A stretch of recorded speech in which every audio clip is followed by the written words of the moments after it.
Queridos amigos, tengan ustedes muy buenos días. Hoy domingo 29 de agosto del año 2021 los saluda nuevamente su amiga y hermana en Cristo, Jennifer Pomar. La palabra que me ha dado el Señor para poder compartir con todos ustedes está escrita en San Mateo capítulo 27, versículos del 32 al 56, cuyo título es Crucifixión y muerte de Jesús. Para dar inicio procedemos a orar. Dios Padre Todopoderoso, que tu Espíritu Santo nos guíe a través de tu palabra, nos revele de tus misterios, nos permita guardarla en nuestros corazones y a su vez poderla compartir con otras personas. En el nombre de Jesús, amén. Cuando salían, hallaron a un hombre de Cirene que se llamaba Simón. A este obligaron a que llevase la cruz.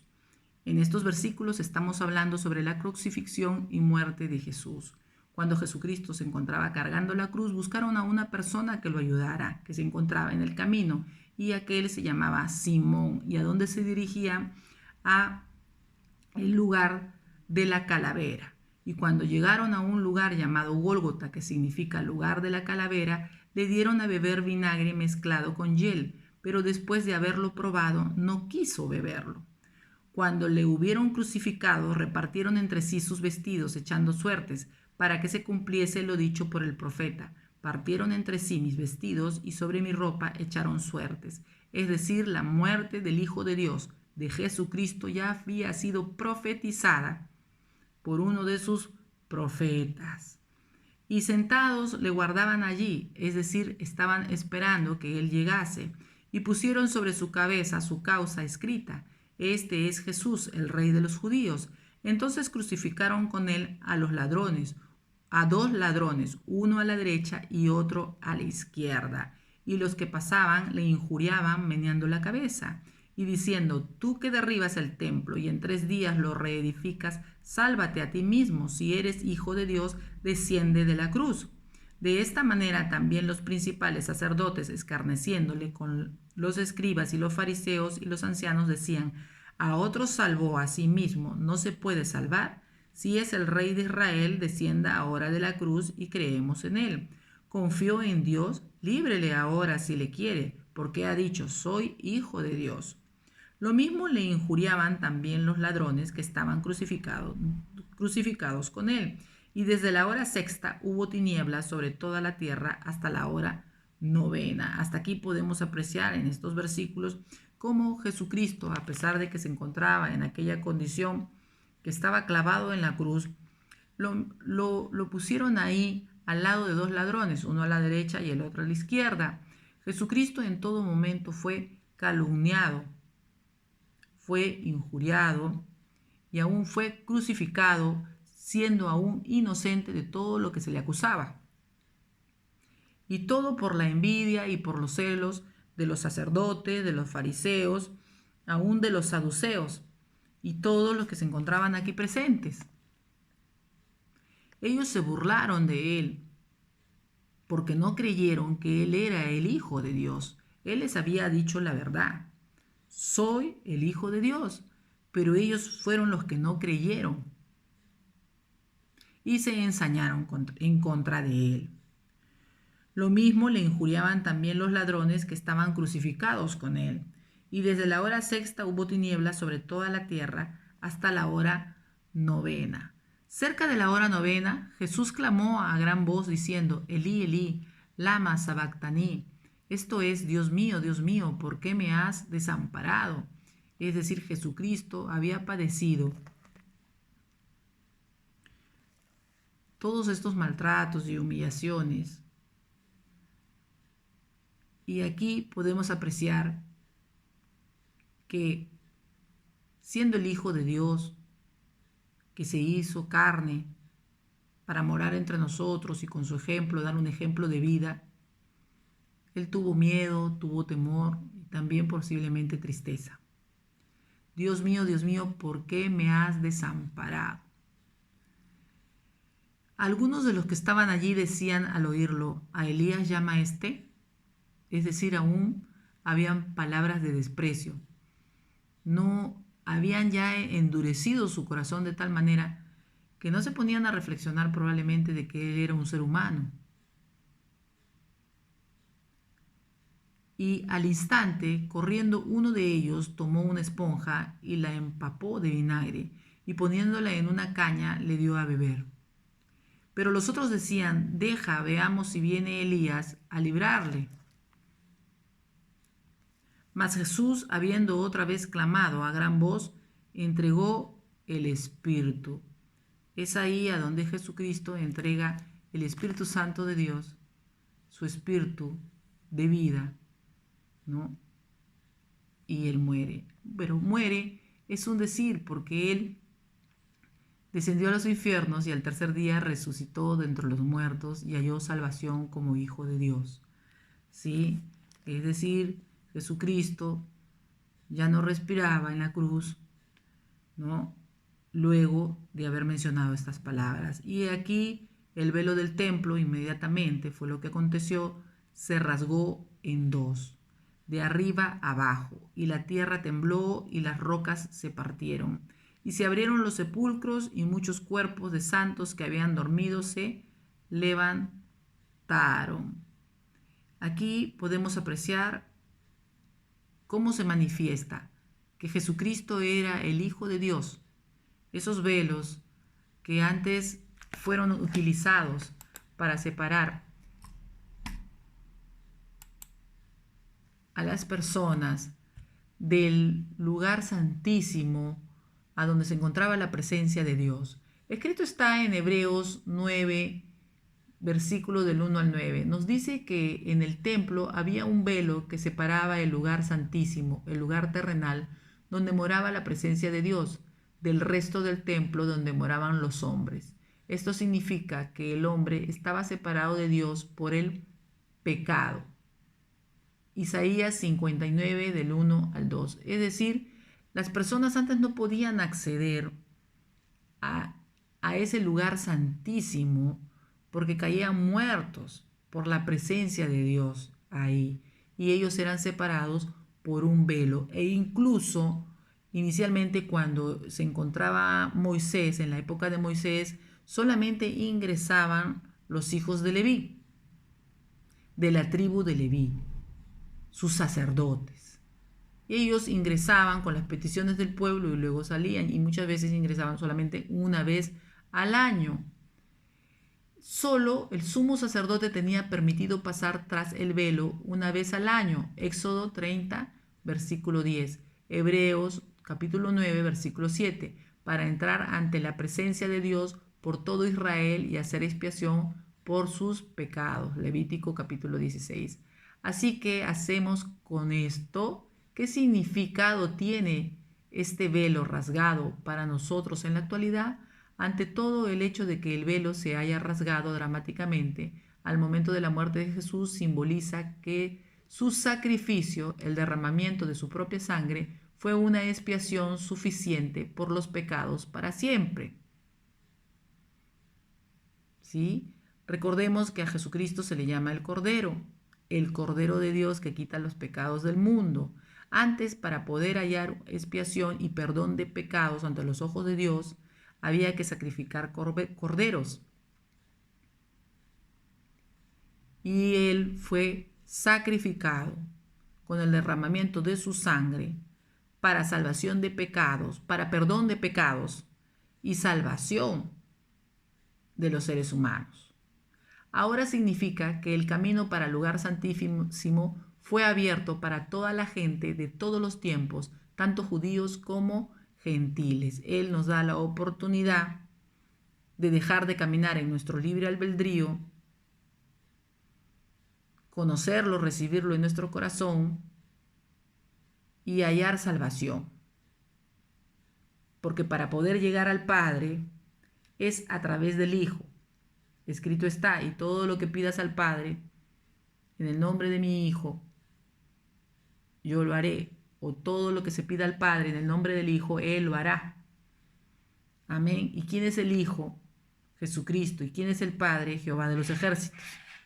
Para que nuestras oraciones y peticiones sean escuchadas es a través del Hijo, aquel que hizo el sacrificio, aquel que derramó su sangre para salvarnos a todos nosotros de los pecados, pero todos aquellos que reconozcamos que Él es el Hijo de Dios. Escrito está también en Romanos capítulo 10, versículos del 9 al 10, si confesares con tu boca que Jesús es el Señor y con el corazón creyeres que Dios le levantó de los muertos, serás salvo, porque con la boca se confiesa para salvación y con el corazón se cree para justicia. Está escrito: si confesáramos que Jesucristo es el Hijo de Dios y que Él resucitó de entre los muertos, seremos salvos. En el versículo 49 escrito está: pero los otros decían, deja, veamos si viene Elías a librarle. Mas Jesús, habiendo otra vez clamado a gran voz, entregó el espíritu. Y he aquí el velo del templo se rasgó en dos, de arriba a abajo, y la tierra tembló y las rocas se partieron. Y se abrieron los sepulcros y muchos cuerpos de santos que habían dormido se levantaron. Es decir, acontecieron milagros, aún estando muerto Jesucristo. Por si había duda de que Él era el Hijo de Dios, se levantaron los muertos. Y saliendo de los sepulcros después de la resurrección de Él, vinieron a la santa ciudad y aparecieron a muchos para que sean testigos de lo que ocurrió. El centurión y los que estaban con él guardando a Jesús, visto el terremoto y las cosas que habían sido hechas, temieron en gran manera y dijeron, verdaderamente este era el Hijo de Dios. Estaban allí muchas mujeres mirando de lejos, las cuales habían seguido a Jesús desde Galilea sirviéndole, entre las cuales estaban María Magdalena, María la madre de Jacobo y de José y la madre de los hijos de Zebedeo. Amén. Pues aquí podemos hallar a una persona caritativa, bondadosa, que silenciosamente pudo ayudar, que se llamaba Simón. Podemos apreciar también que se encontraban aquellos acusadores, escarnecedores, como los sacerdotes, los fariseos, aún los ancianos y todo el que se encontraba ahí presente. Ninguno de ellos se compadeció de Jesucristo. Ninguno de ellos pudo decir, o quiso decir, o quiso creer que Él era el Hijo de Dios. Se encontraban cegados por sus celos, por sus envidias, con el corazón endurecido. Podemos apreciar también cómo lo compararon y lo pusieron al nivel de un ladrón, de un delincuente, sin él haber tenido pecado alguno. Y sin embargo Jesucristo lo que dijo en la cruz fue, Dios mío, ¿por qué me has desamparado? Como también lo que dijo, Señor, perdónalos porque no saben lo que hacen. Amén. Podemos apreciar que aún estando en la cruz, ninguno de ellos se compadeció de Jesucristo. Pero sin embargo Jesucristo no dijo más allá de aquellas palabras. Hay un pasaje bíblico que le dice a uno de los delincuentes que él iba a estar con él en el reino de Dios en ese momento. Pero más allá, Jesucristo pudo haber hecho muchas cosas. Pudo haber contestado, pudo haber llorado, o tal vez pudo haberse enorgullecido, ¿no? Hablar con orgullo de que Él era el Hijo de Dios. Él lo decía con total sencillez y con los milagros que hacía. Sus acciones eran las que valían, pero ellos querían en todo momento que Él lo dijera. Pero Él sabía de que ellos en todo momento le buscaban la manera de cómo callarlo y de dejar que Él haga las sanidades y los milagros, porque no les convenía, porque el Espíritu Santo de Dios les revelaba quiénes eran ellos, quiénes eran los fariseos y quiénes eran los sacerdotes. Porque ellos hablaban de la palabra de Dios, pero sin embargo no la practicaban en lo privado, en lo oculto. Y podemos apreciar aquí, ¿no?, cómo hasta el último, con la muerte de Jesucristo, se da a conocer cuál era el carácter y la forma de ser de aquellos fariseos y ancianos.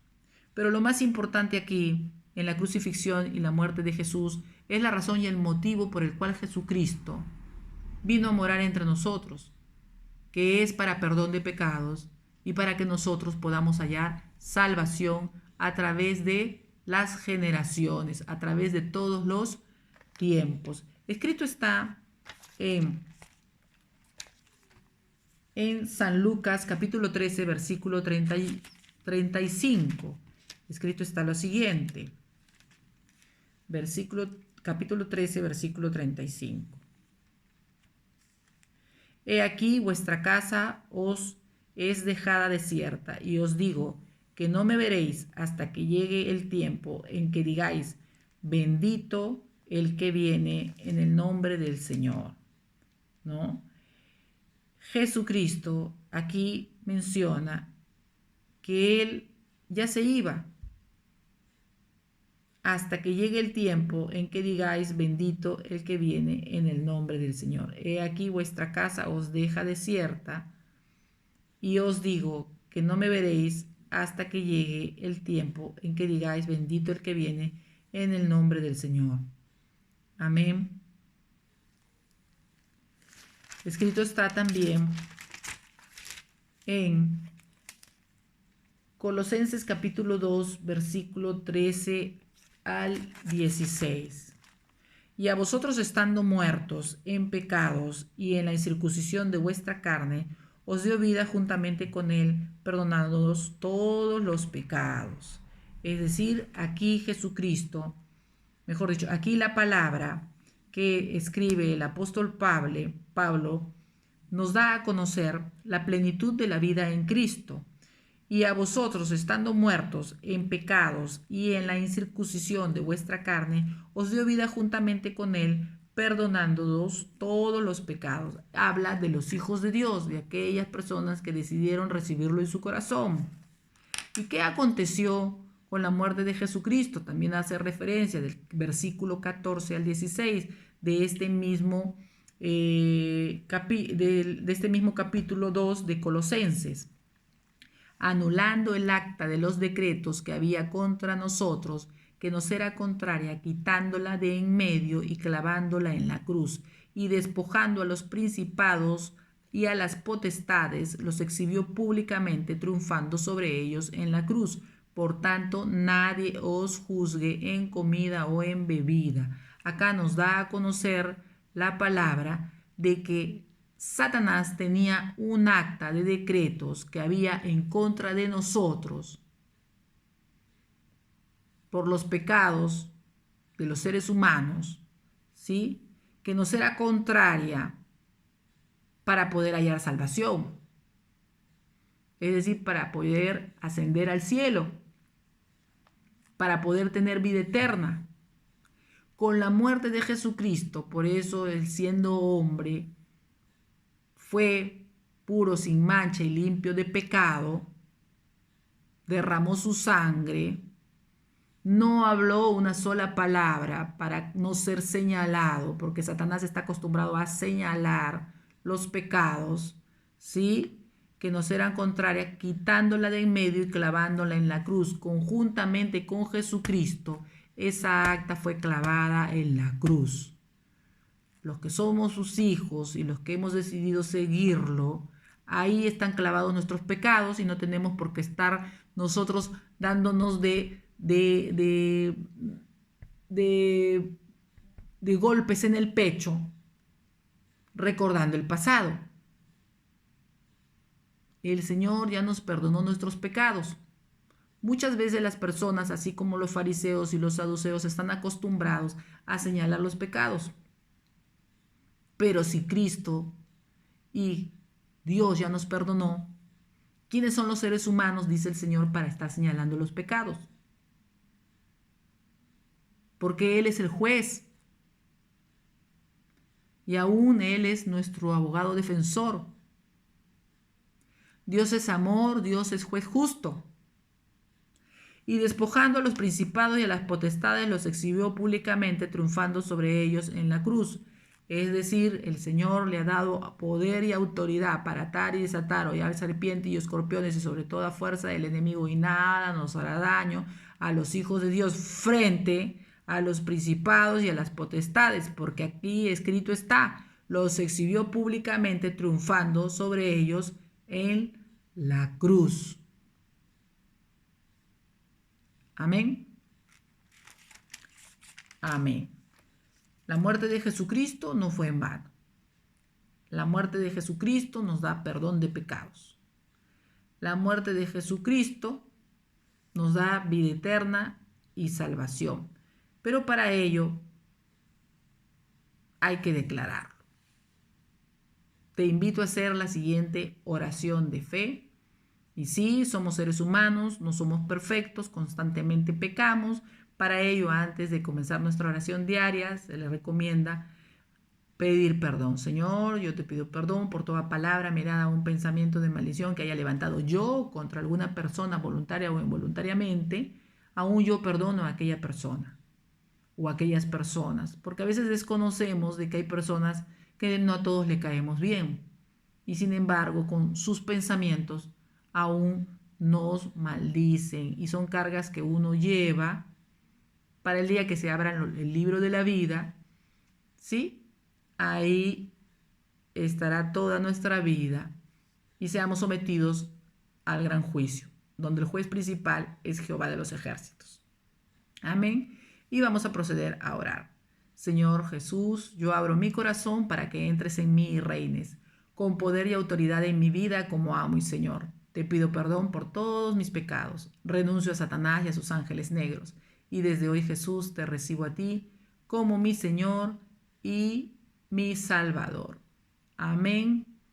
Amén. Pues, amados hermanos, esa es la prédica del día de hoy. Les pedimos, por favor, que se suscriban al canal de YouTube de la Iglesia El Señor es mi Pastor Perú. Le pongan un me gusta, no para que esta persona se haga conocida, sino para extender y seguir extendiendo el reino de Dios. Muchas gracias y que tengan un feliz domingo.